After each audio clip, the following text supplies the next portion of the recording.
Good evening बच्चों, सभी लोगों को गुड इवनिंग। तो आ जाइए जल्दी से फिर क्लास को।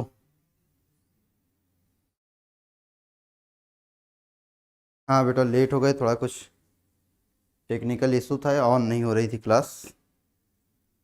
अभी बड़ी मेहनत के बाद ऑन हुई। चलिए ठीक है। हाँ, अब चलो हम लोग बात करते हैं बेटा।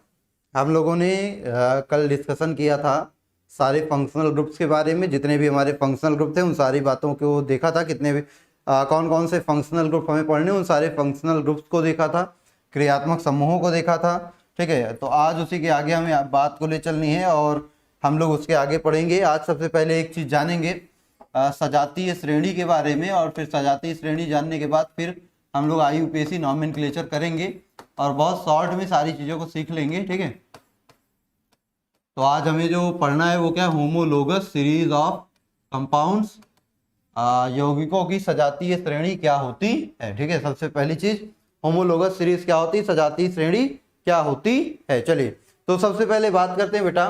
तो यौगिकों की ऐसी श्रेणी, हाँ, कार्बनिक यौगिकों की ऐसी श्रेणी जिनमें उनके अणुसूत्र में, कार्बनिक यौगिकों की ऐसी श्रेणी जिनमें अणुसूत्र में दो यौगिकों के अणुसूत्र में CH2 का अंतर, अणुसूत्र में कितना अंतर होना चाहिए, CH2 का अंतर, और अणुभार में 14 यूनिट का अंतर होता है, अणुभार में 14 का अंतर होता है, उसे हम बोलते हैं बेटा सजातीय श्रेणी के यौगिक। यौगिकों की ऐसी श्रेणी जिनमें दो क्रमागत यौगिकों के मध्य अणुसूत्र में कितना CH2 का अंतर और अणुभार में कितना 14 का अंतर होता है, उसे हम बोलते हैं बेटा सजातीय श्रेणी। और सजातीय श्रेणी का जो सामान्य सूत्र होता है, सामान्य सूत्र, सजातीय श्रेणी का सामान्य सूत्र क्या होता है भाई, सजातीय श्रेणी का सामान्य सूत्र होता है CnH2n+1 और ब्रैकेट में क्या हो जाएगा, फंक्शनल ग्रुप क्रियात्मक समूह। ये आपकी सजातीय श्रेणी का क्या होता है, सामान्य सूत्र होता है, सामान्य सूत्र होता है। चलिए, तो अगर इस सूत्र पे हम बताएं, जैसे मान लो हम बनाते हैं एल्कोहल की सजातीय श्रेणी। हम क्या करें, हम लेते हैं एल्कोहल की सजातीय श्रेणी। तो हम अगर बनाए एल्कोहल की सजातीय श्रेणी, तो चलिए देखते हैं एल्कोहल की सजातीय श्रेणी कैसी होगी। ठीक है, एल्कोहल की सजातीय श्रेणी कैसी होगी। तो अगर n की वैल्यू 1 रखोगे तो बनेगा CH3OH। ये फंक्शनल ग्रुप, यहाँ पे फंक्शनल ग्रुप की जगह क्या रखना है, OH रखना है। अगर n की वैल्यू 2 रखोगे तो यहाँ बन जाएगा C2H5OH, या इसी को आप ऐसे भी लिख सकते हो, कैसे भाई, यहां लिख सकते हो CH3CH2OH, CH3CH2CH2OH, CH3CH2CH2OH। इसी तरीके से ये आगे बढ़ती जाएगी। आप n की वैल्यू 1 2 3 4 5 6 7 8 9 10 इस तरह से रखते जाओ तो सजातीय श्रेणी बनती जाएगी। अब यहाँ पे अगर आप देखिएगा तो आपको केवल दिखाई क्या दे रहा होगा, आप सिंपल सा देखिए, यहां से यहां तक आने में अणुसूत्र में क्या अंतर हुआ, CH3 है, OH है, OH है, बढ़ा क्या है, CH2। फिर अगर आप देखिएगा भाई, यहां से यहां तक आने में क्या बढ़ा, CH3 है, CH2 है, OH है, फिर से क्या बढ़ गया है, एक CH2। फिर अगर आप देखिएगा यहां से यहां तक आने में फिर से क्या बढ़ गया है भाई, CH3 है, CH2 है, OH है, फिर से एक बढ़ा है तो क्या, CH2। मतलब सजातीय श्रेणी के दो क्रमागत सदस्यों के बीच किसका अंतर होता है, अणुसूत्र में CH2 का अंतर होता है। और अगर अणुभार निकाला जाए तो इनका अणुभार क्या होगा, देखिएगा भाई, कार्बन का 12 होता है, हाइड्रोजन का 3 हो जाएगा, ऑक्सीजन का 16 और इसका 1, तो कितना हो जाएगा, 16 12 28, 28 4 32। इसी तरह इसका निकालिएगा 46 आएगा, इसका निकालिएगा 60 आएगा, इसका निकालिएगा तो 74 74 आएगा। तो अब आप अगर देखोगे तो यहां से यहां तक आते आते 32 से 46 तक आते आते कितना अंतर हो रहा भाई, 46 में से अगर आप 32 माइनस करिएगा तो ये कितना हो जाएगा, 6 में से 2 गया तो आपका 4 बच जाएगा, 4 में से 3 14 का अंतर। अगर 60 से 46 यहां से यहां तक देखो कितने का अंतर, 14 का अंतर, यहां से यहां तक 14 का अंतर, यहां से यहां तक भी कितने का अंतर, 14 का अंतर। तो आप क्या देख रहे हो कि अणुसूत्र में CH2 का अंतर आ रहा है और अणुभार में 14 का अंतर आ रहा है। तो कार्बनिक यौगिकों की समान क्रियात्मक समूह युक्त, हम क्या बोलेंगे, समान क्रियात्मक समूह युक्त कार्बनिक यौगिकों की ऐसी श्रेणी जिनमें अणुसूत्र में CH2 का अंतर और अणुभार में 14 का अंतर होता है, उसे ही हम क्या बोलते हैं, सजातीय श्रेणी कहते हैं। सजातीय श्रेणी के सभी सदस्यों के रासायनिक गुण लगभग क्या होते हैं, समान होते हैं। सजातीय श्रेणी के सभी सदस्यों के रासायनिक गुण बेटा क्या होते हैं, समान होते हैं। ठीक है, चलिए तो नोट कर लीजिएगा यही। अब यहाँ फंक्शनल ग्रुप की जगह आप कुछ भी रख सकते हो भाई। आपने OH रखा तो एल्कोहल की बनी, CHO रखोगे एल्डिहाइड बनेगी, COH रखोगे कार्बोक्सिलिक की बनेगी, आप CN रखोगे साइनाइड की बनेगी, NC रखोगे आइसोसाइनाइड की बनेगी। मतलब जो भी आप रख दोगे, एमीन रखोगे तो एमीन की सजातीय श्रेणी बन जाएगी। आप जो भी रख दोगे, एस्टर रखोगे तो एस्टर की सजातीय श्रेणी बन जाएगी। मतलब क्रियात्मक समूह की जगह आप कुछ भी रखते जाओ, बस ये फॉर्मूले को आपको फॉलो करना है, तो आपकी क्या बनती जाएगी भाई, सजातीय श्रेणी के यौगिक प्राप्त हो जाएंगे, सजातीय श्रेणी बन जाएगी। ठीक है बेटा, क्लियर है सभी को? जल्दी से रिप्लाई करें, क्लियर है सभी को?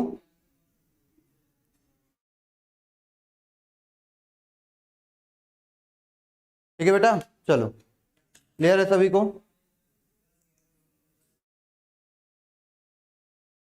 चलिए अब आगे बढ़ते हैं। अब हमें सीखनी थी क्या भाई, IUPAC। तो IUPAC चलिए सीखते हैं, कैसे सीखेंगे। चलिए हम लोग बात करेंगे IUPAC नामकरण। IUPAC नामकरण, IUPAC नॉमेनक्लेचर। ठीक है, IUPAC नामकरण की अगर हम बात करेंगे तो IUPAC नामकरण के लिए सबसे पहले हमें कुछ वर्ड्स को जानना होगा, जिनकी हेल्प से हम क्या करेंगे भाई, नामकरण करेंगे। बिल्कुल सिंपल सा, उन वर्ड्स को पहले जानते हैं, उन शब्दों को पहले जानते हैं। तो उनमें सबसे पहला शब्द जो आएगा भाई, देखो नामकरण करते समय ज्यादातर इंग्लिश का ही यूज करेंगे, तो सबसे पहला शब्द जो आएगा प्रीफिक्स, जिसको हम बोलते हैं पूर्व लग्न। क्या बोलते हैं भाई, पूर्व लग्न बोलते हैं। अब पूर्व लग्न क्या होता है, प्रीफिक्स क्या होता है, किसी भी कार्बनिक यौगिक में जो सबसे पहले लिखा जाएगा, किसी भी कार्बनिक यौगिक के नाम में जो सबसे पहले लिखा जाता है, उसे हम क्या बोलते हैं बेटा, प्रीफिक्स कहते हैं, उसे हम पूर्व लग्न कहते हैं। और इस प्रीफिक्स में देखिए क्या क्या होगा, इस प्रीफिक्स में क्या क्या आ सकते हैं, कोई साइड चेन आ सकती है। प्रीफिक्स किसको किसको हम मानेंगे, किसी साइड चेन। साइड चेन का मतलब बेटा पार्श्व श्रृंखला, तो कोई साइड चेन होगी जिसको हम प्रीफिक्स बोलेंगे। या फिर कोई प्रतिस्थापी समूह होगा जो प्रीफिक्स में लिखा जाता है भैया, तो पार्श्व श्रृंखला के नाम प्रीफिक्स में लिखे जाते हैं, और या फिर कोई प्रतिस्थापी समूह होता है तो उनका नाम किस में लिखा जाता है, पार्श्व श्रृंखला में लिखा जाता है। प्रतिस्थापी समूह में किसको किसको रखते हैं, Cl आता है, NO2 आता है, एल्कोक्सी आता है, आपका R आता है। ये सारे के सारे क्या होते हैं बेटा, प्रतिस्थापी समूह में गिने जाते हैं। तो सबसे पहले हाँ बेटा, IUPAC का फुल फॉर्म चलो देख लेते हैं। IUPAC का फुल फॉर्म क्या होता है, उसकी अगर हम बात करें तो वो होता है international union of pure and applied chemistry.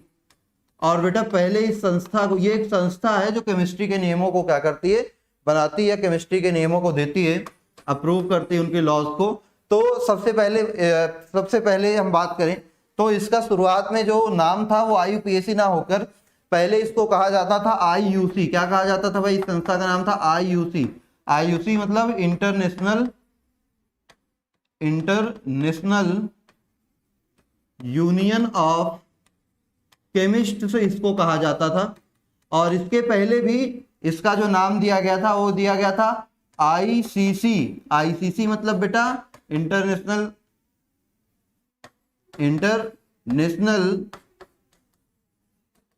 Committee of chemist. ठीक है, तो सबसे पहले जो केमिस्ट्री के लिए भाई देखो शुरू में हुआ क्या भाई, नामकरण की दो ही विधियां हैं, वो अभी हम पढ़ेंगे। एक ट्राइबल मेथड है और एक आपका क्या है, IUPAC मेथड है। तो ट्राइबल मेथड और IUPAC मेथड की जब हम बात करते हैं तो होता क्या है भाई, ट्राइबल मेथड मतलब जब हम किसी कंपाउंड को उसके स्रोत के आधार पे, उसके किसी दूसरे कंपाउंड से रिलेशन के आधार पे, या उसके किसी विशेष गुण के आधार पे जब हम नाम देते हैं किसी यौगिक का जब उसको प्राप्त किए जाने वाले स्रोत के आधार पे, मान लो जैसे विनेगर, हमारा जो सिरका होता है, जो एसिटिक अम्ल है वो सिरके से प्राप्त होती है, विनेगर से, तो उसका नाम उसके आधार पे एसिटिक अम्ल रखा गया। जो फॉर्मिक एसिड होता है वो चींटी, लाल चींटी से प्राप्त हुई, उसके आधार पे रखा गया। तो इस तरह से सोर्स के आधार पे या उसके किसी विशेष गुण के आधार पे, जैसे CCl4 को पायरीन कहते हैं। क्यों भाई? इसका विशेष गुण क्या है कि ये आग बुझाने में सहायक होती है, तो इसलिए इसको पायरीन के नाम से जाना जाता है। मतलब जो ट्राइबल नेम है, सिंपल विधि है, साधारण विधि है, वो क्या थी कि वो यौगिक किस स्रोत से प्राप्त हो रहा है, उसके क्या विशेष गुण है, या उसका किसी दूसरे यौगिक से कैसा संबंध है, उसके आधार पे जब हम नाम देते थे उसको बोलते थे साधारण विधि।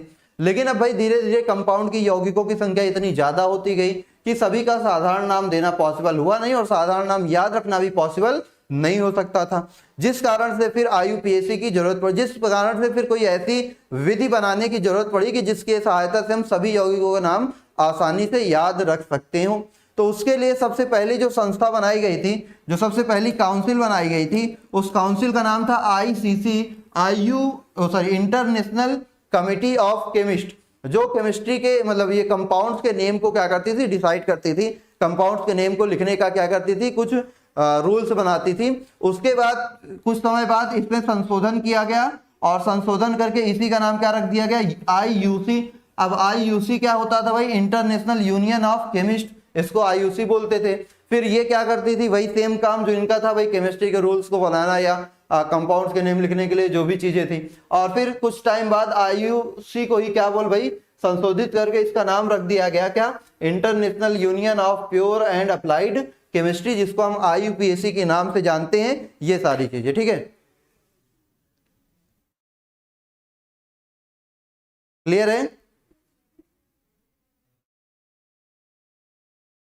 इंटरनेशनल यूनियन ऑफ केमिस्ट था भाई, केमिस्ट्री नहीं था, ये केमिस्ट था, मतलब रसायनज्ञों का क्या समूह, रसायनज्ञों का अंतरराष्ट्रीय समूह। जो रसायन विज्ञान के जो वैज्ञानिक थे या जो प्रोफेसर थे, जो रसायनज्ञ थे, उन रसायनज्ञों का जो कमेटी थी, समूह था, उसको बोलते थे। ठीक है, केमिस्ट्री नहीं थी पहले, ये था भाई कि इंटरनेशनल कमेटी ऑफ केमिस्ट, फिर उसके बाद इंटरनेशनल यूनियन ऑफ केमिस्ट हुआ, फिर international union of pure and applied chemistry हो गया। चलिए, तो अब इसकी बात हटाते हैं, ये फुल फॉर्म हो गया, नोट कर लेना।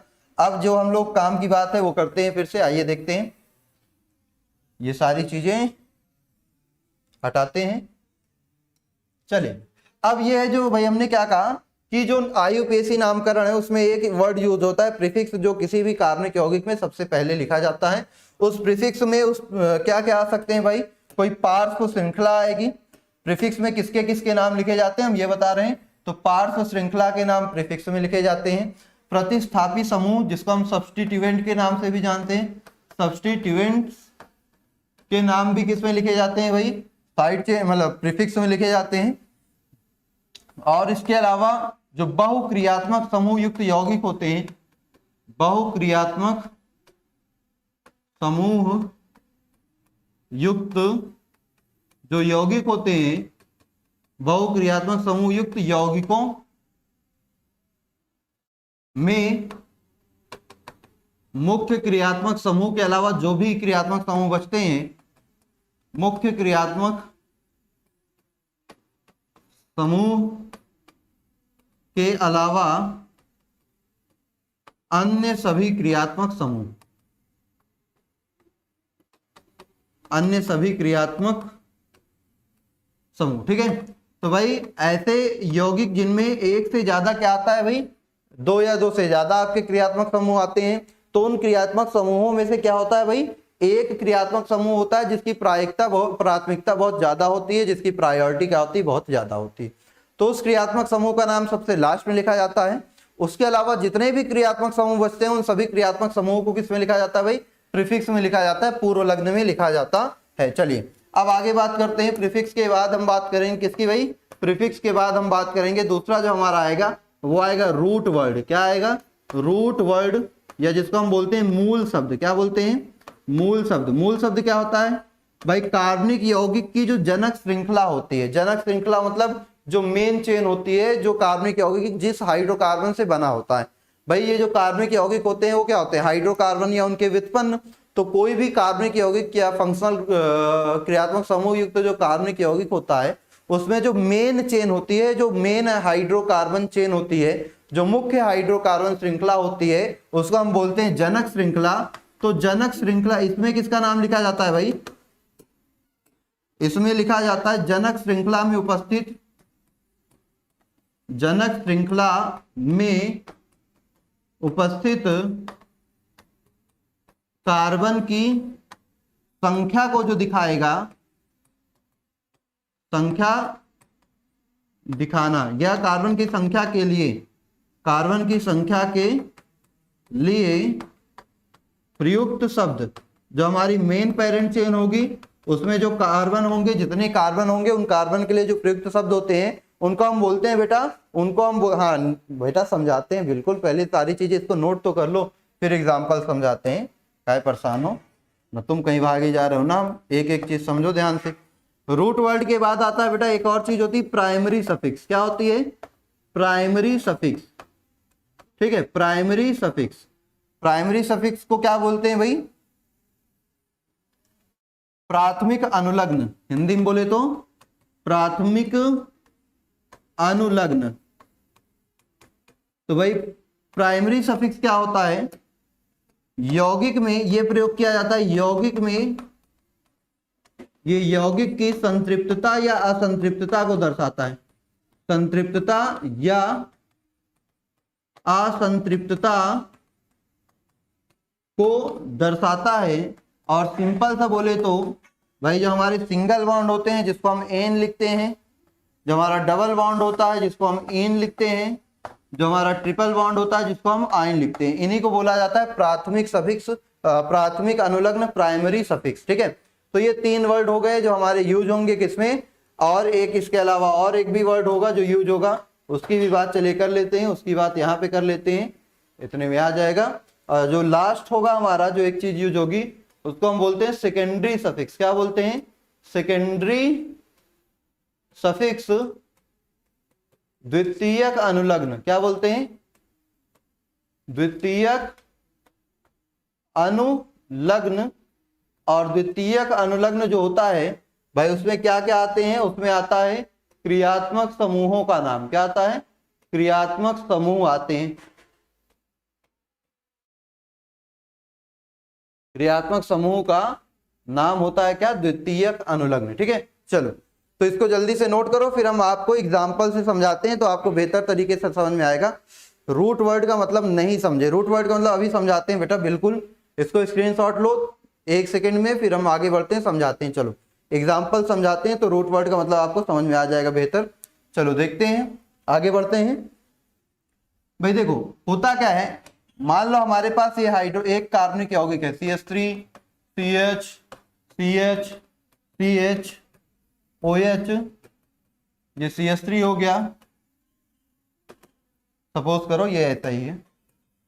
अब भाई किसी भी यौगिक में क्या करनी होती? कार्बन की सबसे लंबी श्रृंखला चुननी होती है। चलो कार्बन की सबसे लंबी श्रृंखला 1 2 3 4 5, 5 कार्बन की हो गई, ये सबसे लंबी श्रृंखला हो गई। अब इस श्रृंखला को ही बोलते हैं बेटा जनक श्रृंखला। क्या बोलते हैं? जनक श्रृंखला। और इस श्रृंखला में जो नंबर ऑफ कार्बन है इनके लिए जो हम वर्ड यूज करते हैं उसी को बोलते हैं रूट वर्ड। जैसे इसमें नंबर ऑफ कार्बन कितने हैं? 5, तो 5 कार्बन के लिए हम लोग यूज करेंगे पेंट। क्या यूज करेंगे? पेंट। तो ये पेंट होगा इसके लिए रूट वर्ड, मतलब मूल शब्द। जैसे आपको पता होगा भाई एक कार्बन के लिए, जैसे हम रूट वर्ड्स का अगर बात करें तो रूट वर्ड हमारे क्या होंगे? जैसे 1 कार्बन, 2 कार्बन, 3 कार्बन, 4 5 6 7 8 9 10, इस तरीके से ना। फिर 10 के बाद और भी आएंगे। तो 1 कार्बन को क्या बोलते हैं भाई? मेथ बोलते हैं। 2 कार्बन को क्या बोलते हैं? एथ बोलते हैं। 3 को क्या बोलते हैं? प्रोप। 4 को बोलते हैं क्या बेटा? ब्यूट। 5 को बोलते हैं क्या? पेंट। 6 को बोलते हैं हेक्स। 7 को बोलते हैं हेप्ट। 8 को बोलते हैं ऑक्ट।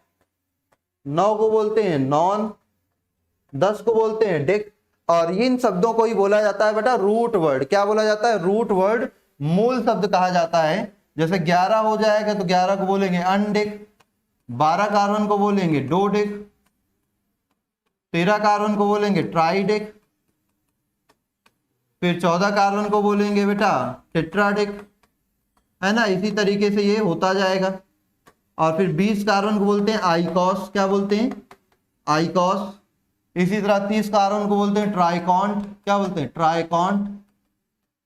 इसी तरीके से ये क्या होता है, चलता जाता है। तो हमें भाई मेन अभी हमारे जो मिलेंगे हमको वो बहुत ज्यादा से ज्यादा कितने मिलेंगे, 10 तक ही मिलेंगे, उसके ज्यादा मिलने के कोई चांस नहीं है। तो इनको ही रूट वर्ड बोला जाता है। रूट वर्ड मतलब भाई मुख्य श्रृंखला में कितने कार्बन होते हैं, इसको रूट वर्ड बोला जाता है। क्लियर है सभी को?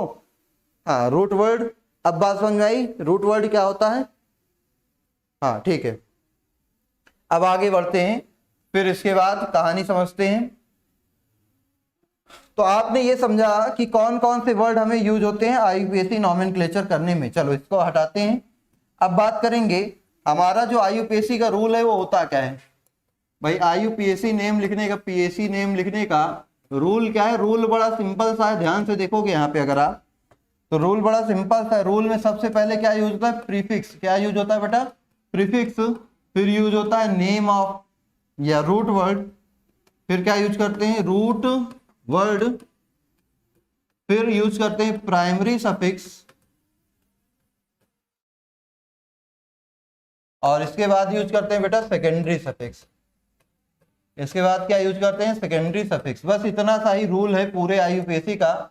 और पूरी आईयूपीएसी इतने में ही क्या हो जाएगी, खत्म हो जाएगी।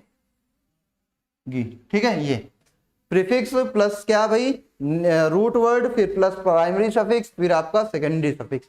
ये आपका क्या होता है, आईयूपीएसी का नेम लिखने का रूल होता है। ठीक है, अब इसके बाद हम लोग बात करते हैं चलो एक और चीज की। सबसे पहले देखो, आप लोग नॉर्मल कंपाउंड तो जानते ही होगे, नॉर्मल कंपाउंड के नेमिंग कर लेते होगे। तो हम उनकी आपको आसानी से सीधा थोड़ा थोड़ा बताते हैं, पहले सीधे सीधे सिखाने की कोशिश करते हैं। आइए देखते हैं। अच्छा, सबसे पहले हमने आपको क्या बताया भाई, कार्बनिक यौगिकों का नामकरण जब करोगे, कार्बनिक यौगिकों का नामकरण, तो कार्बनिक यौगिकों का नामकरण कैसे होगा? कार्बनिक यौगिकों के नामकरण की दो विधियां, एक भाई ट्राइबल मेथड, ट्राइबल और सिंपल मेथड, और दूसरी बेटा होती है कौन सी, आईयूपीएसी नॉमेनक्लेचर। आईयूपीएसी नॉमेनक्लेचर, एक होता है सिंपल और ट्राइबल मेथड, और एक होता है आईयूपीएसी नाम मतलब ये जिसको हम बोलते हैं सामान्य पद्धति, सामान्य पद्धति, और वो तो आईयूपीएसी नाम है ही है। इसमें यौगिकों के नाम कैसे लिखे जाते हैं भाई? इस विधि, इस पद्धति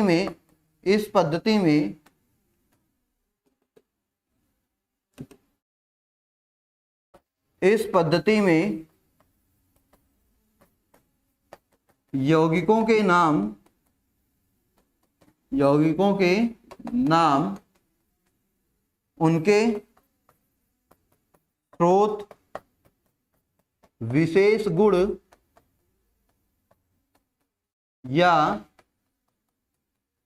किसी अन्य यौगिक से प्रत्यक्ष या अप्रत्यक्ष संबंध के आधार पर लिखा जाता है, के आधार पर लिखा जाता है। जैसे देखिएगा, ध्यान से यहाँ समझिएगा। जैसे हम आपको बताते हैं, सिंपल सी बात, ये कैसा है, कुछ यौगिकों का नाम दिखाते हैं और फिर आप इसको बेहतर तरीके से समझोगे। चलो इसको अभी हटाते हैं, फिर आगे की कहानी समझते हैं। जैसे हमारा जो भाई CH3COOH है, कौन, CH3COOH, इसका स्रोत क्या था भाई? इसका स्रोत था सिरका। क्या था? सिरका। सिरके को क्या बोलते हैं? विनेगर। और विनेगर का ही दूसरा नाम क्या है? एसीटम। क्या नाम है? एसीटम। विनेगर का ही दूसरा नाम क्या है? एसीटम। तो इस एसीटम के नाम पे ही इसका नाम क्या रख दिया गया भाई? Acetic acid. इसको क्या बोलते हैं? एसिटिक एसिड कहते हैं कि नहीं? इसको क्या बोलते हैं भाई? एसिटिक एसिड कहते हैं। क्यों कहते हैं? क्योंकि ये सिरके से मिला है, मतलब एसीटम से मिलता है, इसलिए इसको एसिटिक एसिड कहते हैं। ये ठीक है, ये आपका जो कंपाउंड है, यौगिक है, ये पहला यौगिक। इसी तरीके से अगर हम बात करें, हमारा जैसे एक और यौगिक हम लेते हैं किसको? HCOOH। अब इसका जो स्रोत था, इसका स्रोत वही है, किससे मिलता है? इसका स्रोत था लाल चींटी। क्या थी? लाल चींटी। और लाल चींटी को क्या बोलते हैं? रेड एंट। और इसका और क्या बोलते हैं? रेड एंट का ही नाम होता है फॉर्मिका। रेड एंट का ही मतलब फॉर्मिका बोलते हैं। अब क्योंकि भाई ये क्या थी, जो HCOH है, इसका स्रोत लाल चींटी थी, जिसको हम लोग फॉर्मिका के नाम से जानते हैं। इस फॉर्मिका के नाम के आधार पर इसका नाम क्या रख दिया गया? फॉर्मिक एसिड रख दिया गया। ये इसका कॉमन नेम है, इसके स्रोत के आधार पर रख दिया गया, है ना। इसी तरीके से अगर हम बात करें, जैसे अगला यौगिक हमारा जो है, अगला यौगिक हम लेते हैं, जैसे हमने लिया CCl4। क्या ले लिया? CCl4। अब CCl का गुण क्या होता है भाई? ये आग बुझाने में सहायक है। क्या है? आग बुझाने में सहायक, या आग बुझाती है ना, फायर एक्सटिंग्विशर है। तो पायरीन, इसका नाम क्या है भाई? पायरीन। पायर मीन्स होता है आग। क्या होता है? फायर मीन्स होता है आग। तो इसका नाम रख दिया गया पायरीन। इसका नाम क्या रख दिया गया? पायरीन। क्यों? इसके विशेष गुण के कारण, CCl4 के विशेष गुण के कारण। जैसे अगर हम बात करें एरोमेटिक कंपाउंड में, देखें इसको, किसको, जैसे हमारी बेंजीन थी, बेंजीन ये है बेंजीन। बेंजीन की भाई क्या गुण होता है? बेंजीन का गुण होता है कि इसमें विशेष गंध होती है, विशिष्ट गंध होती है, विशिष्ट महक होती है, या हम कहें सुगंध होती है, विशिष्ट सुगंध होती है। तो इसलिए इसके आधार पर इन यौगिकों को बोला गया क्या? विशिष्ट सुगंध के आधार पर इनको बोला गया एरोमेटिक कंपाउंड।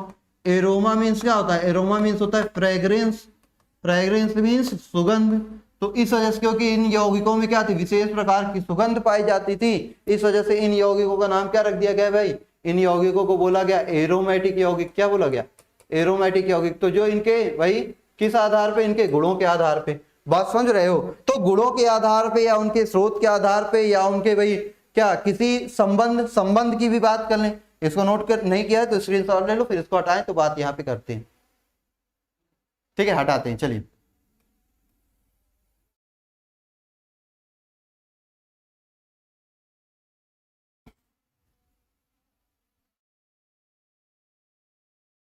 चलो देखो, संबंध की अगर बात करें, संबंध की बात करें, तो यहां पे हमारे पास एक यौगिक है HCHO।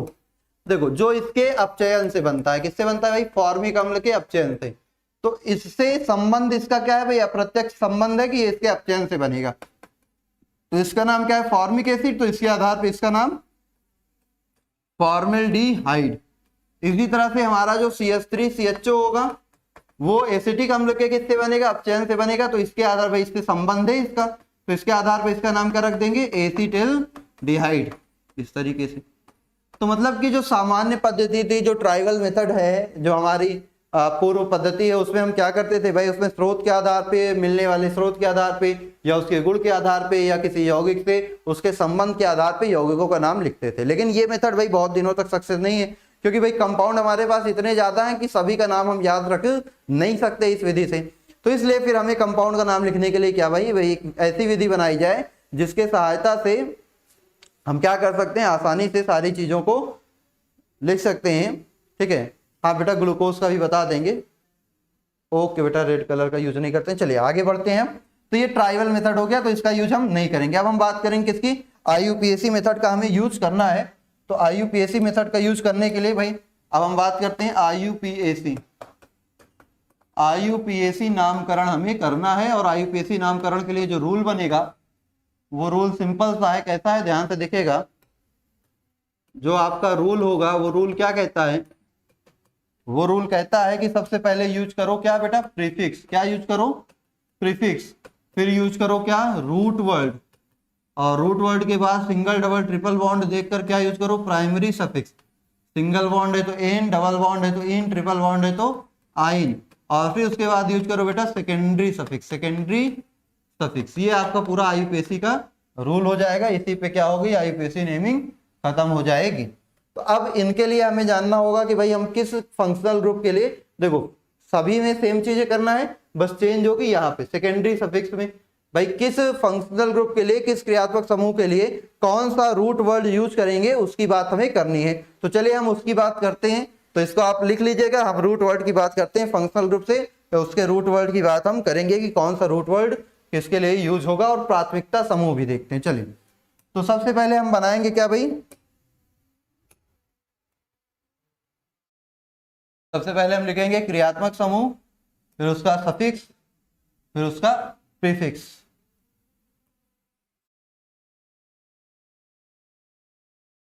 ठीक, चलिए शुरू करते हैं। सबसे पहले क्या लिखेंगे? क्रियात्मक समूह। सबसे पहले कॉलम में हमारा होगा क्रियात्मक समूह, दूसरे कॉलम में होगा उसका पूर्व लग्न, और तीसरे कॉलम में होगा उसका अनुलग्न। चलिए, क्रियात्मक समूह जो सबसे पहले हम यूज करेंगे भाई, वो क्रियात्मक समूह कौन से हैं? ध्यान से देखिएगा। सबसे पहला जो आता है COOH, फिर आता है आपका SO3H, फिर आपका COOR, फिर COX, फिर CONH2, फिर नंबर आता है CN का, फिर नंबर आता है NC का, फिर नंबर आता है CHO का, ठीक है, फिर नंबर आता है CO का,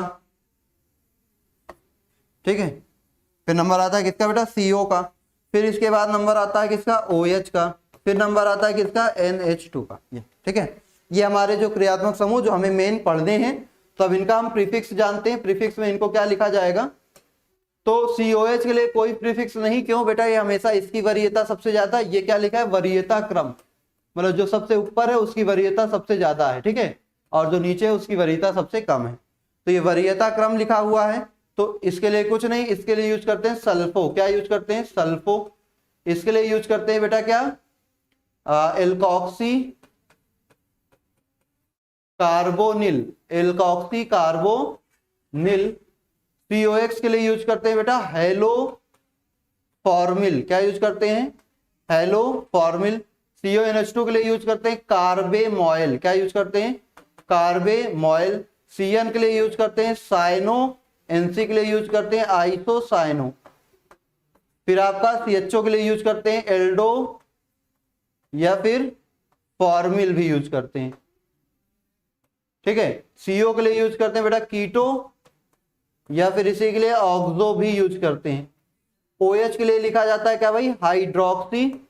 और NH2 के लिए लिखा जाता है क्या? एमिनो। इस तरीके से, ठीक है। अब इन सभी के सफिक्स अगर हम जाने तो चलिए सफिक्स की बात करते हैं। सफिक्स देखते हैं, सफिक्स इन सभी के क्या होंगे।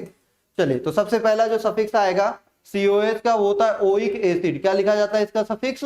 Oic acid. फिर सल्फोनिक एसिड। सल्फो का क्या लिखा जाता है? Sulphonic acid. फिर आपका COR के लिए लिखा जाता है O8। क्या लिखा जाता है? O8। COX के लिए लिखा जाता है ऑयल हैलाइड। क्या लिखा जाता है? Oil halide.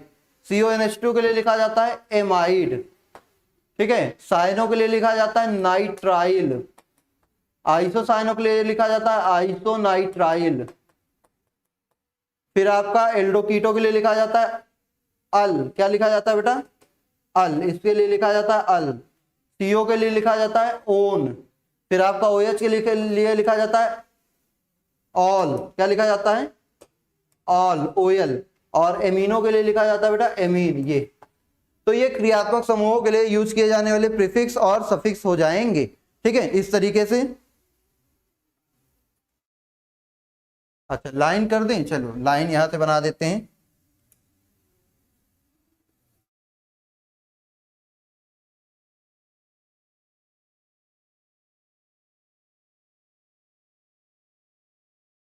तिरछी लाइन चली गई, कोई बात नहीं, इसको थोड़ा सा नीचे कर देंगे बस।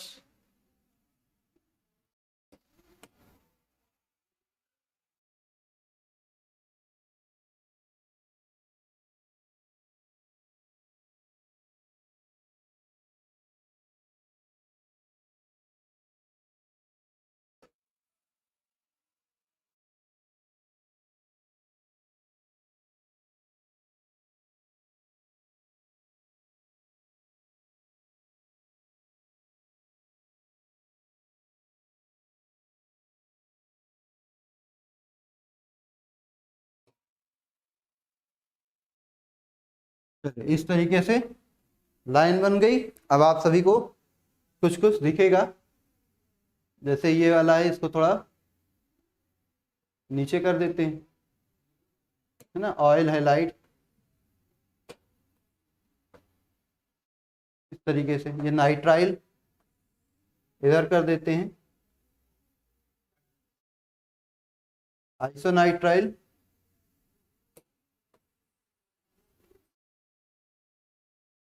थोड़ा यहाँ कर देते हैं, ये आपका एल अल है, ये तो आप समझ ही जाओगे।